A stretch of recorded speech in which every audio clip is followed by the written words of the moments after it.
JP Astro ലൈഫിലേക്ക് എല്ലാവർക്കും സ്വാഗതം. ഇന്ന് നിങ്ങളുമായി പങ്കുവയ്ക്കുന്നത് രോഹിണി നക്ഷത്രത്തിൻ്റെ ഗുണദോഷ ഫലങ്ങളെക്കുറിച്ചും രോഹിണി നക്ഷത്രത്തിൻ്റെ പൊതുവായ ചില കാര്യങ്ങളെക്കുറിച്ചും ചില സൂചനകളെക്കുറിച്ചുമാണ്. രോഹിണി നക്ഷത്രം എല്ലാ ശുഭകർമ്മങ്ങൾക്കും ഉപയോഗിക്കുന്ന ഒരു നക്ഷത്രമാണ്. ചന്ദ്രൻ ഇടവൻ രാശിയിൽ വരുമ്പോഴാണ് ഉച്ചത്തിലാകുന്നത്. രോഹിണി നക്ഷത്രത്തിൻ്റെ ജന്മരാശിയും ഇടവൻ രാശിയാണ്. മനുഷ്യഗണത്തിൽ സ്ത്രീയോനിയിൽപ്പെട്ട രോഹിണി നക്ഷത്രത്തിൻ്റെ വൃക്ഷം ഞാവൽ വൃക്ഷവും ദേവത സൃഷ്ടിയുടെ ദേവതയായ ബ്രഹ്മാവും. ആചാരങ്ങളിലും വിശ്വാസങ്ങളിലും ഏറെ വിശ്വസിക്കുന്ന നക്ഷത്രമാണ് രോഹിണി. ചിങ്ങമാസത്തിലെ രോഹിണി നക്ഷത്ര ദിവസമാണ് അഷ്ടമി രോഹിണിയായി ആചരിക്കുന്നത്. ശ്രീകൃഷ്ണൻ്റെ ജന്മദിവസം അഥവാ ശ്രീകൃഷ്ണ ജയന്തി. ശുക്രൻ്റെ രാശി ജന്മരാശിയായ ഇടവൻ രാശി രോഹിണി നക്ഷത്രക്കാരുടെ ജന്മരാശിയാണ്. അതായത് രോഹിണി നക്ഷത്രക്കാരിൽ വളരെ അധികം പേർക്കും എല്ലാ സുഖസൗകര്യങ്ങളും ആഡംബര ജീവിതവും ലഭിക്കുന്ന ചുറ്റുപാടുകൾ ഉണ്ടാകാനുള്ള സാഹചര്യം അവരുടെ ജീവിതത്തിൽ വന്നു ചേരും എന്നുള്ളതാണ്. ബാല്യകാലം അവരെ സംബന്ധിച്ചിടത്തോളം പോരാട്ടം നിറഞ്ഞതായിരിക്കും. ഏതെങ്കിലും തരത്തിൽ അവർക്ക് ചില പ്രയാസങ്ങളും വിഷമതകളുമൊക്കെ അനുഭവിക്കേണ്ടിയും വരാം. എന്തെല്ലാം സുഖസൗകര്യങ്ങളുണ്ടായാലും അതിന് തക്ക ഒരു പൂർണ്ണ സുഖം ഇവർക്ക് ലഭിക്കാറില്ല. അച്ഛനമ്മമാരിൽ നിന്നുള്ള സ്നേഹവാത്സല്യങ്ങൾ ഒരുപോലെ അനുഭവിക്കാൻ പലപ്പോഴും ഇവർക്ക് കഴിഞ്ഞെന്നും വരില്ല. മറ്റുള്ളവരുടെയും അതായത് മറ്റുള്ള ബന്ധുക്കളുടെയും ചുറ്റുപാടുമുള്ളവരുടെയും സുഹൃത്തുക്കളുടെയും അയൽവാസികളുടെയും എല്ലാം സഹായം ഇവരെ സംബന്ധിച്ചിടത്തോളം ധാരാളം ലഭിക്കുകയും ചെയ്യും. രോഹിണി നക്ഷത്രക്കാരെ സംബന്ധിച്ച് പറയുമ്പോൾ ഇവർ കുടുംബത്തിൻ്റെ രക്ഷയ്ക്ക് വേണ്ടി കുലത്തിൻ്റെ ശ്രേയസ്സിന് വേണ്ടി നിലകൊള്ളുന്നവരാണ്. അതായത് കുടുംബത്തിലുള്ളവരുടെ ഉന്നമനത്തിന് വേണ്ടിയും അവരുടെ ഉയർച്ചയ്ക്ക് വേണ്ടിയും അവരുടെ യശസ്സിന് വേണ്ടിയും അതുപോലെ കുടുംബത്തിൻ്റെ ആ ഒരു മെച്ചത്തിന് വേണ്ടിയും നിലകൊള്ളുന്ന ഒരു നക്ഷത്രക്കാരാണ് ഈ രോഹിണി നക്ഷത്രങ്ങൾ.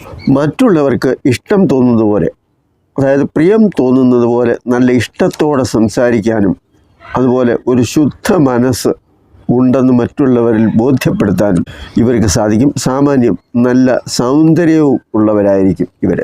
നല്ല ആകർഷണീയത, പ്രൗഢി മുതലായവയൊക്കെ ഇവർക്ക് സാധാരണയായി കാണാറുണ്ട്. മാതാവിൽ നിന്ന് സ്നേഹം കുറയാനും അഥവാ മാതാവിനോട് അത്ര താല്പര്യം തോന്നാത്തവരും ധാരാളം പേരായിട്ട് കാണാറുണ്ട്. പലർക്കും ഇവരെ സംബന്ധിച്ചിടത്തോളം ഇവരുടെ കണ്ണിനൊരു മങ്ങലോ അല്ലെങ്കിൽ ഏതെങ്കിലും തരത്തിലുള്ള ചില പ്രശ്നങ്ങളോ ഒക്കെ പലർക്കും ഉണ്ടായി കാണുന്നുണ്ട്.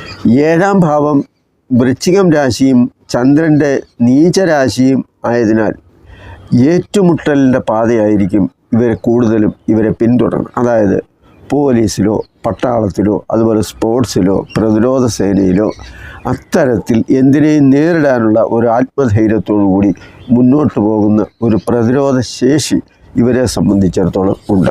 സ്ത്രീകളെ സംബന്ധിച്ചാണെങ്കിൽ ഇവരുടെ ഭർത്താവോ അല്ലെങ്കിൽ കുടുംബാംഗങ്ങളിൽ ആരെങ്കിലുമോ ഈ പറഞ്ഞതുപോലെ പോലീസിലോ പട്ടാളത്തിലോ പ്രതിരോധ സേനയിലോ സ്പോർട്സുമായി ബന്ധപ്പെട്ടോ അങ്ങനെയൊക്കെയുള്ള ഏതെങ്കിലും ഒരു മേഖലയുമായിട്ട് ചില ബന്ധങ്ങളൊക്കെ ഉണ്ടായെന്ന് പറയും. അതുപോലെ വളരെ നല്ല സൗഹൃദ ബന്ധങ്ങൾ ഉള്ളവരാണ് രോഹിണി നക്ഷത്രക്കാർ. പലർക്കും ഇഷ്ടം തോന്നുന്ന പ്രകൃതക്കാരുമാണ്. കല, സാഹിത്യം, കൃഷി, കരകൗശല വസ്തുക്കൾ, എംബ്രോയ്ഡറി, പൂന്തോട്ടം തുടങ്ങിയ കാര്യങ്ങളിൽ താല്പര്യമുള്ളവരും ചെറുപ്പത്തിൽ തന്നെ ചില പ്രണയബന്ധങ്ങൾ തോന്നുന്നവരുമാണ് ഈ രോഹിണി നക്ഷത്രം. സത്യത്തിനും നീതിക്കും വേണ്ടി വാദിക്കുന്ന ഇവർ പലപ്പോഴും അതിന് വിരുദ്ധമായി എന്തെങ്കിലും കാണുമ്പോൾ പെട്ടെന്ന് കോപിക്കാറുണ്ട് അല്ലെങ്കിൽ ക്ഷോഭിക്കാറുണ്ട്. കാരണം നീതിക്ക് വേണ്ടി നിലകൊള്ളുന്നവരാണ് കൂടുതലും രോഹിണി നക്ഷത്രക്കാർ. ഇവരുടെ ജീവിതത്തിൽ സാമ്പത്തികമായ ഉയർച്ചയും താഴ്ചയും ഉണ്ടായി കാണാറുണ്ട്. ചെറുപ്പത്തിൽ കഷ്ടപ്പെട്ടവർ നല്ല നിലയിൽ എത്തുന്ന ഒരു രീതിയും അതുപോലെ തന്നെ ചെറുപ്പത്തിലെ സുഖവും ധാരാളിത്വവും അങ്ങനെ ജീവിച്ചു വന്നവരെ ഒരു മധ്യവയസ്സിന് ശേഷം സാമ്പത്തികമായി വളരെ ബുദ്ധിമുട്ടുന്ന ഒരു സാഹചര്യവും കണ്ടുവരുന്നുണ്ട്. ശരീരസുഖവും ജീവിത സുഖവുമായി ഒരു ചെറിയ വിഭാഗം രോഹിണി നക്ഷത്രക്കാർ ജീവിക്കുന്ന ഒരു രീതിയും കാണുന്നുണ്ട്. അങ്ങനെ പല നഷ്ടങ്ങളും അതായത് സാമ്പത്തികമായ പല നഷ്ടങ്ങളും അതുപോലെ ദുർവ്യയങ്ങളും ഒക്കെ അങ്ങനെയുള്ളവർക്ക് ഉണ്ടായും കാണുന്നുണ്ട്. പിന്നെ കൂട്ടു ബിസിനസ്സിനെ സംബന്ധിച്ചിടത്തോളം ഇവർ ഇഷ്ടപ്പെടുന്ന ഒരു കാര്യമേ അല്ല. കാരണം പങ്കാളിത്ത ബിസിനസ്സൊന്നും ഇവർ ആഗ്രഹിക്കുന്നില്ല. അങ്ങനെയൊക്കെ ഉള്ളപ്പോൾ എന്തെങ്കിലും ബിസിനസ്സോ മറ്റു കാര്യങ്ങളോ ഒക്കെ ചെയ്യണമെന്ന് തോന്നുകയാണെങ്കിൽ ഇവർ ഒറ്റയ്ക്ക് അത് നടത്തും എന്നുള്ളതാണ് അതിൻ്റെ ഒരു പ്രത്യേകത. മറ്റുള്ളവരെ കൂട്ടുപിടിച്ചുള്ള ഒരു അത്തരത്തിലുള്ള ശീലമൊന്നും അവരിഷ്ടപ്പെടുന്നില്ല. അതുപോലെ സ്ത്രീകളെ സംബന്ധിച്ച് പറയുമ്പോൾ ഒരു മാതൃകാപരമായ ജീവിതമെന്ന് മറ്റുള്ളവർക്ക് തോന്നുന്നത് പോലെ വലിയ ആഭ്യന്തര പ്രശ്നമൊന്നും വീട്ടിൽ ഉണ്ടാകാതെ വളരെ അച്ചടക്കത്തോടു കൂടിയും ഈശ്വര വിശ്വാസത്തോടു കൂടിയും ഇവർ ജീവിക്കാൻ ശ്രമിക്കുന്നു എന്നുള്ളതാണ്. അതായത് കുടുംബത്തിൻ്റെയും കുട്ടികളുടെയും മറ്റുള്ളവരുടെയും ആ ഒരു ഉയർച്ചയും ഉന്നമനവും അവർ കാത്തു സൂക്ഷിക്കുകയും ചെയ്യും. അതുപോലെ നല്ല നിലയിൽ കുടുംബം മുന്നോട്ട് പോകണം എന്നാഗ്രഹിക്കുന്നവർ കൂടിയാണ് ഈ രോഹിണി നക്ഷത്രക്കാർ. ഇത്രയും പറഞ്ഞത് എന്തിനാണെന്ന് ചോദിച്ചാൽ രോഹിണി നക്ഷത്രക്കാരുടെ പൊതുവായ ഫലമാണ് ഈ പറഞ്ഞതെല്ലാം. നിങ്ങളുടെ ജനന സമയത്തിൻ്റെ അനുസരിച്ച് എന്തെങ്കിലുമൊക്കെ വ്യത്യാസങ്ങൾ ഉണ്ടെങ്കിൽ ഈ പറഞ്ഞതിനൊക്കെ ചില വ്യത്യാസങ്ങളോ പോരായ്മകളോ ഒക്കെ കണ്ടെന്നും വരാം. പൊതുവെ രോഹിണി നക്ഷത്രക്കാരെന്ന് പറഞ്ഞാൽ രജോ ഗുണപ്രധാനമായ ചിന്തകളുള്ളവരാണ്. അതായത് എനിക്കും കുടുംബത്തിനും മറ്റുള്ളവർക്കും നന്മയുണ്ടാകുന്നതിന് വേണ്ടി എന്തു പോരാട്ടത്തിനും വിട്ടുവീഴ്ചയ്ക്കും അവർ തയ്യാറാവുകയും ചെയ്യും. അതുപോലെ തന്നെ അത് നേടിയെടുക്കാൻ വേണ്ടി പരിശ്രമിക്കുകയും ചെയ്യും. അപ്പോൾ അധികാരം, സുഖം, പദവി ഇതെല്ലാം തന്നെ അവരാഗ്രഹിക്കുന്ന ഒരു കൂട്ടത്തിലാണ്. ഇനി രോഹിണി നക്ഷത്രക്കാരെ സംബന്ധിച്ച് പറയുമ്പോൾ 2025 കടക്കുമ്പോൾ പ്രധാനമായും ശനിയും രാഹുവും കേതുവും രാശി മാറുന്ന ഒരു വർഷമാണ് ഈ 2025. അതുപോലെ തന്നെ വ്യാഴവും രാശി മാറുന്നുണ്ട്. അപ്പോൾ 2025 ആദ്യം രാശി മാറുന്ന ഗ്രഹം എന്ന് പറയുന്നത് ബുധനാണ്. അത് ജനുവരി 4 ധനുരാശിയിൽ പ്രവേശിക്കുകയും ചെയ്യും. ബുധശുക്രന്മാരാണ് ഏറ്റവും കൂടുതൽ രാശി മാറുന്ന ഗ്രഹം. അതുപോലെ തന്നെ സൂര്യൻ, അത് ഓരോ മാസത്തിൻ്റെ പേരോടുകൂടിയാണ് സൂര്യൻ രാശി മാറുന്നത്. അത് മലയാള മാസത്തിൻ്റെ പേരോടുകൂടി. ജനുവരി മാസം വലിയ കുഴപ്പമൊന്നുമില്ലാതെ പോകുമെങ്കിലും അവസാന ആഴ്ച അത്ര ഗുണകരമായിരിക്കും എന്ന് തോന്നുന്നില്ല. തൊഴിൽപരമായി അത്ര മോശമല്ലാത്ത മാസമാണ്. വലിയ ഗുണമൊന്നും പ്രതീക്ഷിക്കാനില്ലാത്ത ഒരു മാസമാണ്. ഫെബ്രുവരി തൊഴിലിൽ ഗുണമുണ്ടാകും. കുറച്ചുകൂടി ആത്മവിശ്വാസം വരും. ശുക്രൻ 11 ഉച്ചരാശിയിൽ വരുന്ന സമയമായതുകൊണ്ട് തന്നെ സുഖസൗകര്യങ്ങളൊക്കെ മെച്ചപ്പെടും. പല വിധത്തിലുള്ള സഹായം ലഭിക്കും. അതുപോലെ പല വിധത്തിലുള്ള ധനലാഭം ഉണ്ടാകും. അത് രാഹു യോഗം ചില തെറ്റായ ബന്ധത്തിന് വഴിയൊരുക്കാം, അല്ലെങ്കിൽ ചില ബന്ധങ്ങളൊക്കെ ആരോപണ വിധേയമാകാം എന്നുള്ളതേ ഉള്ളൂ. ഈ മാർച്ച് മാസത്തിലേക്ക് പോകുമ്പോൾ വളരെ മെച്ചമുണ്ടാകുന്ന ഒരു മാസം എന്ന് പറയാം. ഉദ്യോഗാർത്ഥികൾക്ക് ഗുണമുണ്ട്. ധനലാഭം, സ്ഥാനമാനം മുതലായവയ്ക്കൊക്കെ സാധ്യതയുള്ള മാസമാണ്. അതുപോലെ പൊതുരംഗത്ത് പ്രവർത്തിക്കുന്നവർക്കും മാർച്ച് മാസം വളരെ നല്ല മാസമാണ്.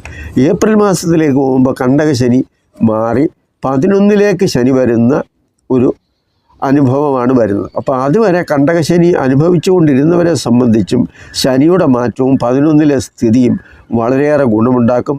അത് 11ാം ഭാവം എന്ന് പറഞ്ഞാൽ ആഗമസ്ഥാനം, പല തരത്തിലും പലരിൽ നിന്നും സഹായവും ധനലാഭവും ഒക്കെ ഉണ്ടാകുകയും ചെയ്യും. ജോലി സംബന്ധമായ അവസരങ്ങളൊക്കെ കാത്തിരുന്നവർക്ക് ഗുണമുണ്ടാകും. നല്ല പ്രതീക്ഷ തോന്നുന്ന ആ ഒരു സമയമാണ്. സഹോദരങ്ങളെ സംബന്ധിച്ചിടത്തോളം ഏപ്രിൽ മാസം അത്ര നല്ലതല്ല. ഇനി മെയ് മാസത്തിലേക്ക് കടക്കുമ്പോൾ ചില മാറ്റങ്ങൾ ഉണ്ടാകാനൊക്കെ സാധ്യതയുള്ള ഒരു മാസമാണ്. കാരണം 11 നിന്ന് രാഹു 10 കടക്കുന്നു. വ്യാഴം 2ാം ഭാവത്തിലേക്ക് കടക്കുന്നു. അപ്പോൾ സാമ്പത്തികമായും കുടുംബപരമായും ഒക്കെ ഒരു മെച്ചവും ഒരു മാറ്റവും ഒക്കെ ഉണ്ടാകുന്നത് പോലെ തന്നെ ജീവിതത്തിൽ തന്നെ ഒരു ചെറിയൊരു മാറ്റത്തിലേക്കുള്ള ഒരു കുതിപ്പാണ് ഈ മെയ് മാസം എന്ന് പറയുന്നത്. അതുപോലെ തൊഴിൽപരമായും ചില മാറ്റങ്ങളൊക്കെ സംഭവിക്കാൻ സാധ്യതയുണ്ട്. ജൂൺ മാസം എന്ന് പറയുന്നത് വിദ്യാഭ്യാസത്തിനും ഉപരിപഠനം നടത്തണമെന്ന് ആഗ്രഹിക്കുന്നവർക്കും നല്ല സമയമാണ്. കലാ സാംസ്കാരിക രംഗത്ത് പ്രവർത്തിക്കുന്നവരെ സംബന്ധിച്ചും അതുപോലെ കൃഷി, കന്നുകാലി ഇങ്ങനെയൊക്കെ ഉള്ള പ്രവർത്തികൾ ചെയ്യുന്നവർ, നിർമ്മാണ പ്രവർത്തനവുമായിട്ട് ബന്ധപ്പെട്ട കോൺട്രാക്റ്റ് വർക്കുകളൊക്കെ ചെയ്യുന്നവർ, ഇവരെ സംബന്ധിച്ചൊക്കെ ഈ ജൂൺ മാസം വളരെ മെച്ചപ്പെട്ട ഒരു മാസമായി തന്നെയാണ് കാണുന്നത്. ജൂലൈ മാസത്തിലേക്ക് പോകുമ്പോൾ ശുക്രൻ ജന്മരാശിയിൽ സഞ്ചരിക്കുന്ന സമയമാണ്. 11 ശനി, 2 വ്യാഴം. പൊതുവെ ആഗ്രഹിക്കുന്ന കാര്യങ്ങളൊക്കെ അനുകൂലമായി വരുന്ന ഒരു സമയം എന്ന് വേണമെങ്കിൽ പറയാം. ടെസ്റ്റ്, ഇൻ്റർവ്യൂ മുതലായ കാര്യങ്ങളിലൊക്കെ അതുമായിട്ടൊക്കെ ബന്ധപ്പെട്ട് മുന്നോട്ട് പോകാൻ ആഗ്രഹിക്കുന്നവർക്ക് നല്ല സമയമാണ്. അതുപോലെ സാമ്പത്തികമായും കുറേയൊക്കെ മെച്ചമുണ്ടാകുന്ന, അതുപോലെ മനസ്സന്തോഷം ഒക്കെ ഉണ്ടാകുന്ന ഒരു സന്ദർഭമാണ്. തൊഴിൽപരമായിട്ടും അതുപോലെ തന്നെ സാമ്പത്തികമായിട്ടും കുടുംബപരമായിട്ടും ഒക്കെ തന്നെ നേരത്തെ ഉണ്ടായിരുന്നതിനൊക്കെ ഒരു മാറ്റം, ഒരു നല്ല ഒരു പ്രതീതി ജനിപ്പിക്കാനും ഉണ്ടാക്കാനും സന്തോഷിക്കാനും ഒക്കെ സാധിക്കും. അതുപോലെ യാത്രകളൊക്കെ സൂക്ഷിക്കണം. ജന്മരാശിയിലെ ശുക്രനാകുമ്പോൾ അത് കുറേ കൂടി സൗന്ദര്യം ഉണ്ടാക്കുന്ന സന്തോഷമുണ്ടാക്കുന്ന അത്തരത്തിലൊക്കെയുള്ള ഒരു കാലഘട്ടമാണ്. എന്നാൽ മാതാവിന് അനുകൂലമായ സമയവും അല്ല. ഇനി ആഗസ്റ്റ് മാസത്തിലേക്ക് പോകുമ്പോൾ പൊതുരംഗത്ത് പ്രവർത്തിക്കുന്നവരെ സംബന്ധിച്ച് നല്ല കാലമാണ്. സ്ഥാനമാനങ്ങളും അതുപോലെ തന്നെ എന്തെങ്കിലുമൊക്കെ കാര്യങ്ങൾ ആഗ്രഹിക്കുന്നവർക്കൊക്കെ സാധിക്കും. സർക്കാർ തലത്തിൽ പ്രവർത്തിക്കുന്നവർക്കും ഇഷ്ടപ്പെട്ട സ്ഥലം മാറ്റം, അതുപോലെ പ്രമോഷന്, ഇങ്ങനെയൊക്കെ ചിന്തിക്കുന്നവർക്കും അങ്ങനെയൊക്കെയുള്ള ആ ഒരു അവസരം കാത്തു കഴിയുന്നവർക്കൊക്കെ അതിൻ്റേതായ മെച്ചമുണ്ടാകും. സാമ്പത്തിക ബുദ്ധിമുട്ടൊക്കെ ഒന്ന് മാറി വരുന്ന ഒരു സമയം കൂടിയാണ്. ഇനി സെപ്റ്റംബർ മാസത്തേക്ക് പോകുമ്പോൾ സർക്കാർ ജോലി പ്രതീക്ഷിച്ചിരുന്നവരെ സംബന്ധിച്ചിടത്തോളം അവർക്ക് അനുകൂലമായ സമയമാണ്. അത് ലഭിക്കാനുള്ള സാധ്യതകളൊക്കെ അങ്ങനെയൊക്കെയുള്ള ജോലി സംബന്ധമായ കാര്യങ്ങൾ, യോഗ്യതയും ടെസ്റ്റും ഒക്കെ കഴിഞ്ഞ് ഇങ്ങനെ കാത്തിരിക്കുന്നവരെ സംബന്ധിച്ചിടത്തോളം ഒരു നല്ല സമയം എന്ന് വേണമെങ്കിൽ പറയാം. അതുപോലെ കരാറടിസ്ഥാനത്തിലൊക്കെ ജോലി ചെയ്തിരുന്നവരെ സംബന്ധിച്ച് സാമ്പത്തികമായ കുടിശ്ശിക എന്തെങ്കിലും സർക്കാർ തലത്തിൽ നിന്ന് ലഭിക്കാനുണ്ടായിരുന്നവരുണ്ടെങ്കിൽ അതൊക്കെ ലഭിക്കാനുള്ള ഒരു സാഹചര്യം കൂടി ഇവർക്ക് ഈ സെപ്റ്റംബർ മാസം ലഭിക്കും. അതിനൊക്കെയുള്ള സാഹചര്യങ്ങളുണ്ടാകും. അതുപോലെ പ്രൊഫഷണൽ കോഴ്സൊക്കെ പഠിക്കുന്നവർക്കും ഉന്നത വിജയത്തിനുള്ള സാധ്യതയൊക്കെ ഉണ്ട്. സാമ്പത്തികമായി വരവും അതുപോലെ തന്നെ സെപ്റ്റംബർ മാസത്തിൽ ചില അധിക ചെലവുകളും ഉണ്ടാകാനുള്ള സാധ്യതകളെ സൂചിപ്പിക്കുന്നുണ്ട്. ഇനി ഒക്ടോബർ മാസത്തെ കാര്യം നമ്മൾ ചിന്തിക്കുമ്പോൾ കുടുംബ ബന്ധങ്ങളും വ്യക്തിബന്ധങ്ങളും മൂലം പല ഉന്നത വ്യക്തികളുമായിട്ടുള്ള ആ ഒരു ബന്ധവും പരിചയവും ഒക്കെ സ്ഥാപിക്കാൻ കഴിയും. അതുകൊണ്ട് തന്നെ പല കാര്യങ്ങൾ നീക്കുപോക്കുണ്ടാകും. അതായത് നമ്മൾ ഏതെങ്കിലും തരത്തിലുള്ള പ്രതിസന്ധികളെയോ പ്രശ്നങ്ങളെയോ നേരിടുകയാണെങ്കിൽ അതിനൊക്കെ ഒരു പരിഹാരവും അതുപോലെ തന്നെ മുന്നോട്ടുള്ള പോക്കിനും എന്തെങ്കിലുമൊക്കെ കാര്യങ്ങൾ സാധിക്കണമെങ്കിൽ സന്താനങ്ങൾക്കോ അല്ലെങ്കിൽ വീട്ടിലുള്ള ആർക്കെങ്കിലുമൊക്കെ അവർക്ക് തന്നെ പഠിക്കുന്നതിനായാലും ജോലിക്കായാലും ഏത് കാര്യത്തിനായാലും അത്തരത്തിലുള്ള എന്തെങ്കിലുമൊക്കെ ആവശ്യങ്ങൾ വരുന്ന ഒരവസരത്തിൽ ഈ ബന്ധങ്ങളൊക്കെ സഹായിക്കുകയും ചെയ്യും. അതിനൊക്കെ ഉള്ള ഒരു അവസരമുണ്ടാവുകയും ചെയ്യും. നവംബർ മാസത്തിലേക്ക് പോകുമ്പോൾ വിവാഹ സംബന്ധമായി ആഗ്രഹിക്കുന്നവരെ സംബന്ധിച്ച് നല്ല സമയമാണ്. ബന്ധുക്കളുടെ സഹായവും അതുപോലെ വീട്, വാഹനം എന്നിവയ്ക്കൊക്കെ ഗുണമുണ്ടാകുന്ന ഒരു സാഹചര്യമാണ്. വീട് പണി ആരംഭിച്ചവർക്ക് വീട് പണി പൂർത്തീകരിക്കാൻ സാധിക്കും. അതല്ല, വീട് പണി കഴിഞ്ഞവരെ സംബന്ധിച്ചാണെങ്കിൽ പാല് കാച്ചി താമസിക്കാനുള്ള ഒരവസരം, അതുപോലെ വാഹനം മാറി മേടിക്കാനും നല്ല വാഹനം ഉണ്ടാക്കാനും, അതുപോലെ വിൽക്കാൻ വെച്ചിരിക്കുന്ന വാഹനമാണെങ്കിൽ തന്നെ അത് വലിയ നഷ്ടമില്ലാതെ വിൽക്കാനും ഇത്തരത്തിലൊക്കെ ഉള്ള പ്രയോജനങ്ങളൊക്കെ ഉണ്ടാകും. ദൂരദേശയാത്ര, അതായത് വിദേശയാത്രയോ അതുപോലെയുള്ള ദൂരദേശയാത്രകളൊക്കെ ആഗ്രഹിക്കുന്നവരെ സംബന്ധിച്ച് അതൊക്കെ നേടാനും അതിനൊക്കെ ഉള്ള അവസരങ്ങളും ഉണ്ടാകുന്ന ഒരു സാഹചര്യം നവംബർ മാസത്തിൽ ഉണ്ടാകും. ഡിസംബർ മാസത്തെ സംബന്ധിച്ച് പറയുമ്പോൾ ഈ വർഷത്തിൻ്റെ 2025 അവസാന മാസം ഇവരെ സംബന്ധിച്ചിടത്തോളം അത്ര മെച്ചമെന്ന് പറയാനൊന്നുമില്ല. ചില എതിർപ്പുകളും ചില മനപ്രയാസങ്ങളും അതുപോലെ ചില അഭിപ്രായ വ്യത്യാസങ്ങളുമൊക്കെ ഉണ്ടാകാനുള്ള സാധ്യതയുണ്ട്. അതൊക്കെ ശ്രദ്ധിക്കണം. മാനസിക സംഘർഷം, സമ്മർദ്ദം, ഇങ്ങനെയൊക്കെയുള്ള കാര്യങ്ങളെ അതിജീവിക്കേണ്ടതായിട്ടും വരും. എന്നാലും മറ്റുള്ളവരുടെ സഹായം ലഭിക്കും. പല പ്രശ്നങ്ങൾക്കും പരിഹാരം കാണാൻ സാധിക്കും. അങ്ങനെ ആരുടെയെങ്കിലുമൊക്കെ ഒരു സഹായവും പ്രതീക്ഷയും നമ്മൾ നിലച്ചിരിക്കാതെ തന്നെ നമുക്കും നമ്മുടെ കുടുംബത്തിൽപ്പെട്ടവർക്കും ഉണ്ടാകാനുള്ള സാധ്യതയും ഉണ്ട് എന്നുള്ളതാണ്. സാമ്പത്തികമായി ഈ വർഷം അത്ര മോശമൊന്നുമല്ല. അതുപോലെ തന്നെ 11-ലെ ശനിയും 2-ലെ വ്യാഴവും അങ്ങനെയൊക്കെ നോക്കുമ്പോൾ ഈ വർഷം 2024 കുറേ കൂടി മെച്ചപ്പെട്ട പല അനുഭവങ്ങളും ലഭിക്കാനുള്ള സാധ്യത ഈ 2025 ഉണ്ടാകുന്നുണ്ട് എന്നുള്ളതാണ്. വിവാഹത്തിനും ധനധാന്യങ്ങൾ സംഭരിക്കാൻ, ഈശ്വരീയമായ കാര്യങ്ങൾക്ക്, ദേവസംബന്ധമായ കാര്യങ്ങൾക്കും എല്ലാവിധ മംഗളകർമ്മങ്ങൾക്കും ശുഭകരമായ ഒരു നക്ഷത്രമാണ് ഈ രോഹിണി നക്ഷത്രം. അതുകൊണ്ട് തന്നെ നക്ഷത്രങ്ങളിൽ വളരെ പ്രാധാന്യമർഹിക്കുന്ന, അതായത് മുഹൂർത്ത വിഷയത്തിലും മറ്റു കാര്യങ്ങളുമൊക്കെ ശുഭത്വം നൽകുന്ന ആ കുറച്ച് ഗ്രഹങ്ങളിൽ ഒന്നാണ് ഈ രോഹിണി. വിവാഹത്തിന് പോലും 11 നക്ഷത്രമേ സാധാരണ സ്വീകരിക്കാറുള്ളൂ.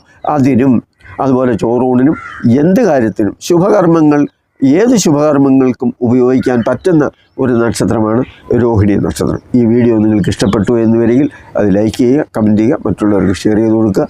നന്ദി, നമസ്കാരം.